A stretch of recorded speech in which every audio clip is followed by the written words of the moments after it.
সুপ্রিয় বন্ধুগণ, যারা রিটেন স্পোকেন গ্রামার শিখবেন এবং অপরকে শেখাবেন তাদের জন্য আজকের এই ভিডিওতে আলোচনা করব ইনফিনিটিভ ভার্বের ব্যবহার নিয়ে। হ্যাঁ বন্ধুগণ, ইনফিনিটিভ ভার্ব ইংলিশ ল্যাঙ্গুয়েজের টোটাল 63টি গঠনে ব্যবহার রয়েছে। এদের মধ্যে আজকে আমরা 44 এবং 45 নম্বর নিয়মটি নিয়ে আলোচনা করব। হ্যাঁ বন্ধুগণ, ভিডিওটি শেষ পর্যন্ত দেখুন, পরিবেশটি ভেঙে ভেঙে বুঝে নেন। আজকের এই ভিডিওটি Khan method a complete book of written spoken English grammar এই বই থেকে নেওয়া হয়েছে। এই বইটি সম্পূর্ণ বাংলা অর্থ সহকারে এবং ভিডিও লেকচার আলোকে তৈরি করেছে।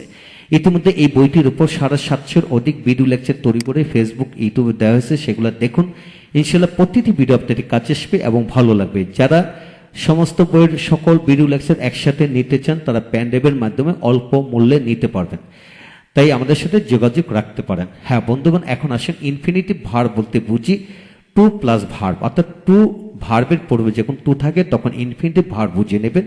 ইনফিনিটিভ ভার্ব হচ্ছে 6 প্রকার। তো টু ডু এর অর্থ হলো করা, করার, করতে, করার জন্য, করার কারণে, করার মতো। অর্থাৎ ভার্বের পূর্বে যখন টু বসাবেন তাহলে 5 থেকে 6টি অর্থ প্রকাশিত হয়। হ্যাঁ বন্ধুগণ, এইভাবে হাজার হাজার ভার্ব রয়েছে, সেগুলো ভার্বের সাথে আপনি টু বসে এরূপ 6 ভাবে অর্থ করে পড়তে পারবেন। এখন আসুন কিভাবে এই নিয়মটি পড়বেন। যেমন it be verb, be verb বলতে অ্যামিজার, ওয়াজার, ইটের সাথে ইজ বসে আর আবার ওয়াজ বসে। তারপর আসেন নাউন, তারপর টু ভার্ব প্লাস অবজেক্ট, আবার বি নাউন অ্যাডজেক্টিভ, আবার হ্যাভ প্লাস নাউন। এরূপ গঠনের বাক্যগুলো লক্ষ্য করুন কিভাবে পড়বেন। যেমন করা আর না করা এটা তোমার ব্যাপার, দেখা না দেখা তোমার ব্যাপার, যাওয়া আর না যাওয়া তোমার ব্যাপার, দেওয়া আর না দেওয়া তোমার ব্যাপার, লেখা আর না লেখা তোমার ব্যাপার, হওয়া আর না হওয়া তোমার ব্যাপার। হ্যাঁ বন্ধুগণ, এখানে তোমার ব্যাপার, আমার ব্যাপার, তার ব্যাপার, তাদের ব্যাপার, যে কোনো কিছু এখানে আমরা প্রনাউনটি চেঞ্জ করতে পারবো। আর ভার্ব হচ্ছে করা না করা, দেওয়া না দেওয়া। যেমন ইট ইজ ইউর ম্যাটার, এটা তোমার ব্যাপার, to do or not to do, করা না করা তোমার ব্যাপার। অর্থাৎ it is your matter to give or not to give, it is your matter to play or not to play, it is your matter to go or not to গো। হ্যাঁ বন্ধুগণ, এইভাবে আপনি হাজার হাজার ভার বসে দুয়ের জায়গায় ভার বসে এইভাবে পড়তে পারবেন। তারপর এখানে প্রনাউনটি মাই অর ইউর, হিজ, হার, দেয়ার, কামালস, জামালস, এইগুলোই বিভিন্ন ধরনের সাবজেক্টে পজিটিভ প্রনাউন, পজিটিভ নাউন বসে পড়তে পারবেন। এখন আসেন it is your matter to go or not to go, সেখানে যাওয়া না যাওয়া এটা তোমার ব্যাপার। It is your intention to be a teacher, not to be a teacher, শিক্ষক হওয়া আর না হওয়া এটা তোমার ব্যাপার। It is a psychological matter to be a happy or not to be happy, সুখী হওয়া না হওয়া এটা মনস্তাত্ত্বিক একটি ব্যাপার। It is not a great matter for the rich two have a car or not to have, ধনীদের জন্য একটি গাড়ি থাকা না থাকা বড় কিছু নয়। It is his matter to be a car in the house or not to be, বাড়িতে একটি গাড়ি থাকা না থাকা এটা তার বিষয়। হ্যাঁ বন্ধুগণ, আপনাকে কিভাবে পড়বেন, দুয়ের জায়গায় হাজারো ভার বসিয়ে পড়বেন। তারপর বি এ টিচার, একটি কমন নাউন, এই কমন নাউনের জায়গায় হাজারো কমন নাউন বসে পড়তে পারেন। এখানে হ্যাপি একটা অ্যাডজেক্টিভ, এই অ্যাডজেক্টিভের জায়গায় হাজারো অ্যাডজেক্টিভ বসে পড়তে পারবেন।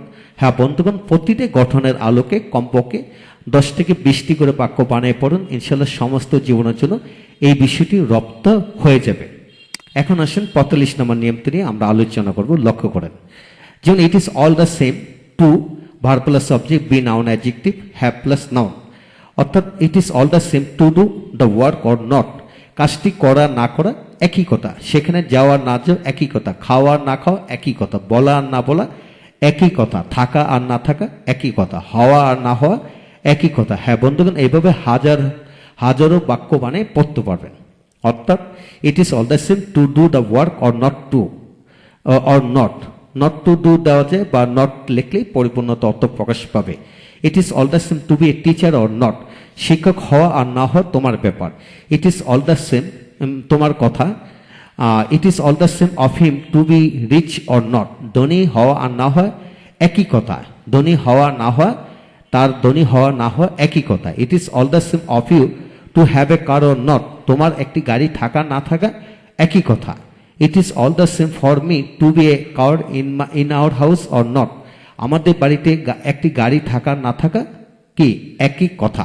হ্যাঁ বন্ধুগণ, একই কথা যদি এই জাতীয় হাজারো বাক্য বানিয়ে পড়তে পারেন, অর্থাৎ it is all the same to do, do এর জায়গায় হাজার হাজার বার বসিয়ে পড়বেন। ইট is all the same to do the work or not, it is all the same to read English or not, it is all the same to play football or not, it is all the same to walk in the morning or not. হ্যাঁ বন্ধুগণ, এইভাবে আপনারা কমপক্ষে 20টি করে বাক্য বানিয়ে পড়ুন, ইনশাল্লাহ দ্রুত গতিতে এগিয়ে যাবেন। বিশ্বাস রাখুন, এইভাবে পড়লে অবশ্যই এগিয়ে যাবেন। আর যারা রিটেন স্পোকেন গ্রামার রপ্ত করতেছেন এবং অপরকে রপ্ত করাতে চান, তাহলে ইনফিনিটিভ ব্যবহার 63টি গঠনের ব্যবহার জানতেই হবে।